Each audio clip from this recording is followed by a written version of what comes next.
And now, ladies and gentlemen, Put your thumbs up and say it's tickety boo. Tickety boo. Tickety boo, tickety boo, everything's tickety boo. Tickety boo, son. Tickety boo. Tickety boo. Hello and welcome along to another episode of Tickety Boo with our new format with the cards, where we've got no idea what we're going to be talking about. We're just going to flick through the cards, pick a subject. It might be something daft, it might be something deep. We just don't know where it's going to take us. So I tell you what, Iona, I'll just shuffle the cards and you just say stop at some point, and then we'll just go with whatever card is at the top. So whenever you're ready. Stop. Oh, okay. So, don't know if our viewers will be able to see that, but it's actually, what's one thing that surprised you about getting older? Apart from creaking joints, grey hair, and struggling to get up in the morning. Oh, without swearing, giving less attention to what other people think or how we hold ourselves back. It's like no more bleeps to give. Yeah, it is actually a good question, because the thing is, you do, as just part of getting older, learn so much more about life, and a lot of the lessons are just things that you can't really be taught. They need to be learnt through doing or not doing. And actually, I think we talked about that in one of the previous episodes. It just came up as well, didn't it? That emotional intelligence, wisdom, life lessons. Like we learn something so much better by doing, by participating, than being well told. I certainly, as a teenager, you couldn't tell me anything. Yeah. I think I don't know if surprise is the right word, but certainly part of getting older is realising a lot of the stuff that you thought was important, or the stuff that you believed to be important, that added value to your life, actually really didn't. Absolutely. And I think we've also had a blessing of not growing up with like social media, with the phones and the tablets and all these things, where how much of our time is being taken by that. And I actually saw a really interesting statistic the other day where with the average amount of scrolling, and we're not talking like endless doom scrolling, and they add it up, and it's something I heard on the radio the other day, and it's about 10 years. If the average life expectancy, I think, is like 79, 80. And of that time, if you've grown up with technology like the iPhones and so all that, it works out to be about 10 years. Now that I find surprising, that's part of where we are. So accumulatively, over the course of our lifetime, how much time are we giving away to things which actually don't matter?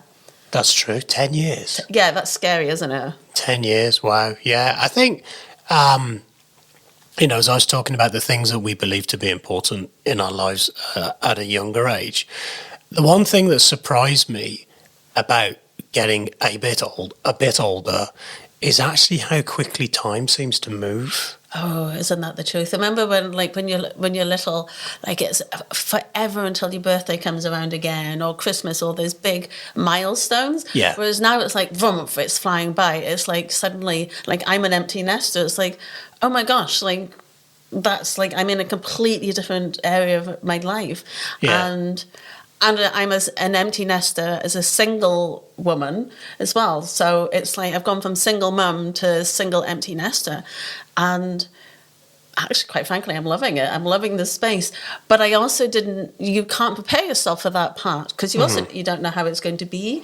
I know your kids don't live with you, but that's been a really big change for me. It's part of this aging process. Yeah, I suppose you have to look at the space that's created and what you do with that space. Yeah, and we were just talking about that before we went on air. It's like also prioritizing where we're spending our time, because we're all really busy. We've got our own careers, we've got our own businesses, commitments in podcasts, book writing, and also we want to have fun and travel. And it's also something. It's having that space now that I don't have the responsibilities of when I had the dogs, I had the children, I had all those things to do. Now it's just me. So I actually have even more freedom to how I'm going to organize my time, extended stays away, because luckily, actually, thank goodness for laptops, because it means I can do my work anywhere.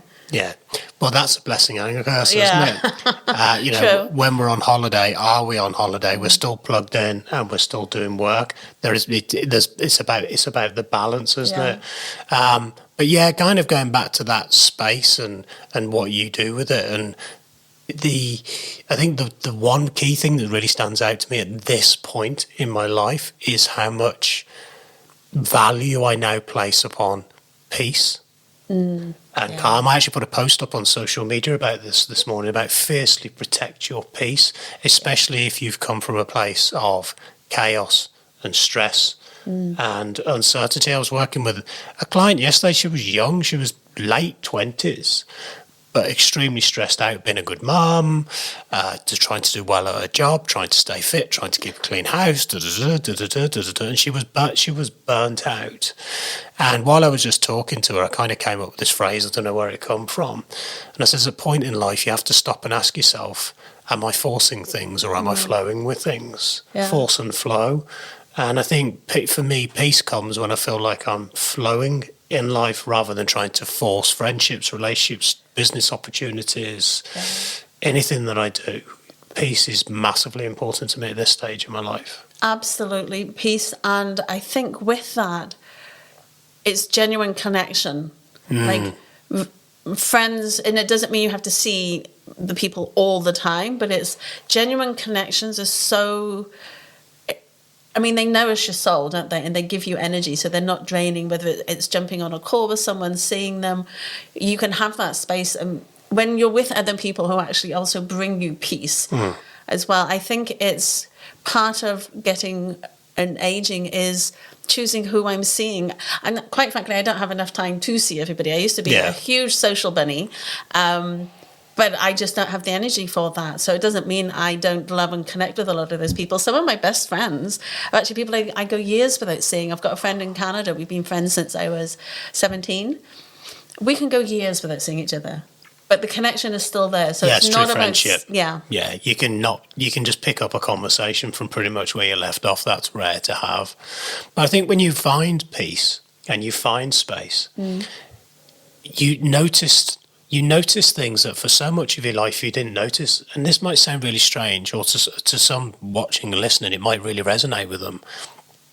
I very much feel at this point in my life where I am now, I am probably in flow more than I have been for the previous 48, 49 years. And what would you say has been the biggest game changer for that then? I've had to make some bold decisions and start to remove some things from my life, which was scary when I looked at them, changing the way I do things in business, letting certain things go, stop chasing things that I thought were adding value into my life. But something really strange starts to happen, and it's really quite subtle. And I can give you an example. This morning, before coming in here to record the podcast, I took Barney for a walk. And it was really strange. I was just minding my own business. It was only a quick walk. And I went, my God, the birds sound wonderful this morning. Yeah. And I was just looking around all the trees. And this is probably to some people starting to sound really woo-woo. And I'm not that person. You're not. I'm the woo-woo person here. But I was like, don't the birds sound incredible? Isn't it just wonderful just to be outside? And in that moment I felt peace, because it's not like, oh my God, I've got to do this, and then I've got to be there, and then I need to do this email, and then I need to rush back, and then I need to do that, and oh my God, I haven't phoned this person back, and next and next and next and next. And I'm like, to be able to just stand here for, it was probably 10 seconds, but it felt like 2 minutes, just enjoying that space. Well, and then that's your nervous system just relaxes. And there's a lot of talk online, and everywhere it's like how to rewire your nervous system, like cold plunge, all these things to do. But it's actually, you were just present in that moment. Yeah. And we've talked so many times on this podcast as well about being present in the moment. So we're not stressing about the past or the future. So depression and anxiety will come into that as well. But also by being present and just having gratitude. That was a big pivotal moment when I was 42, when I really started, when I say I came home to myself, I've been going outside of myself looking for external gratification and approval, I guess. And then at 42, I came back to meditation. But it wasn't in sitting on the yoga cushion. It was actually in going for walks and noticing a spider, noticing the birds, noticing the way the sunlight or the rain came through the trees. For me, like, I love getting out in nature. And for me, that is in itself like a nervous system reset. Yeah, I think for me, the kind of slightly sad thing is it's took me to about the age of 50. Well, you're ahead of me. I'm 55. Yeah. It's took me 50 years on this planet to actually capture the essence of being in the moment. Yeah. And you're like, when you get to that space, and, if you do the right things and you make the hard choices, you will find that space. You'll understand why I put that post on social media this morning about fiercely protect your peace when you've not had it in your life before. So you say it's taken you until now, age 50, to experience this. Within the therapy room with your clients, do you find for them, it's dependent on whether they're male or female identifying, or do you find it's whether they're self-employed or working corporate or their mothers? Why do you think it took you till 50, and for maybe many of our listeners who aren't there yet?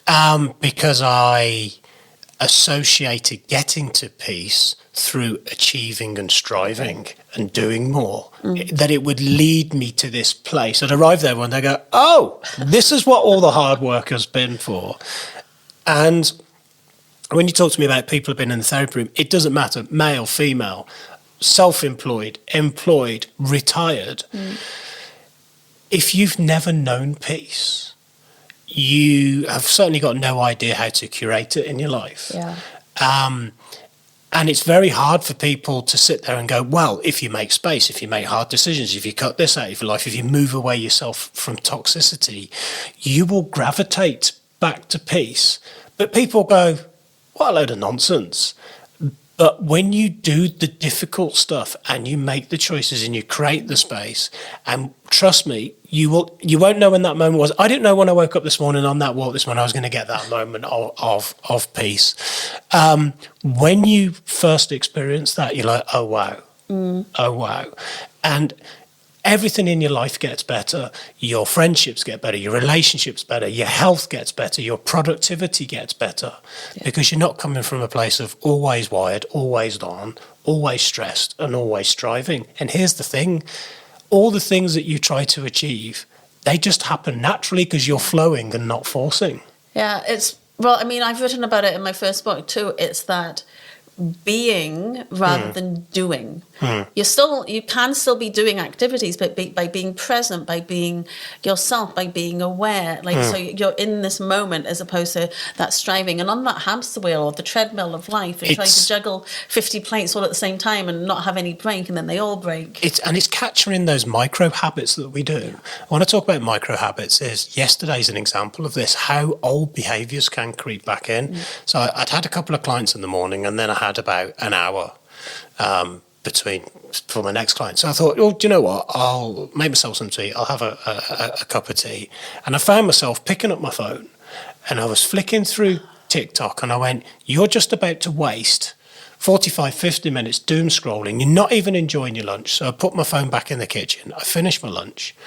And then I went and grabbed a book, and I read for 30 minutes. And I actually said to myself, right, and this is how you can change things in your life.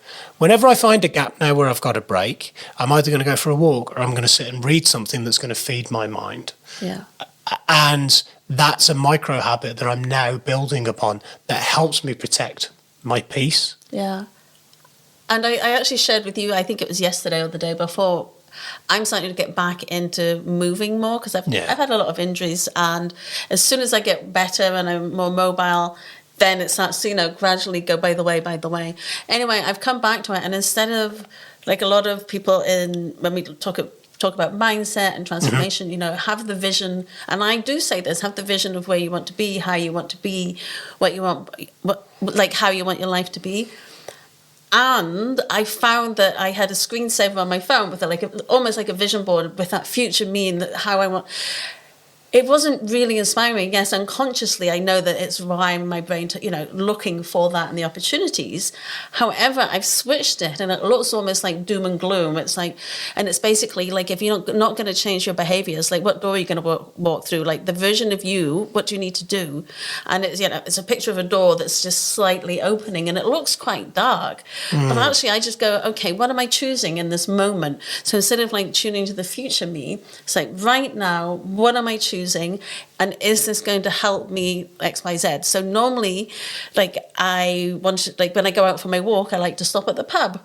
There's a little reward. That's what I was doing last year. And then now I'm like, do I want to? Well, yeah.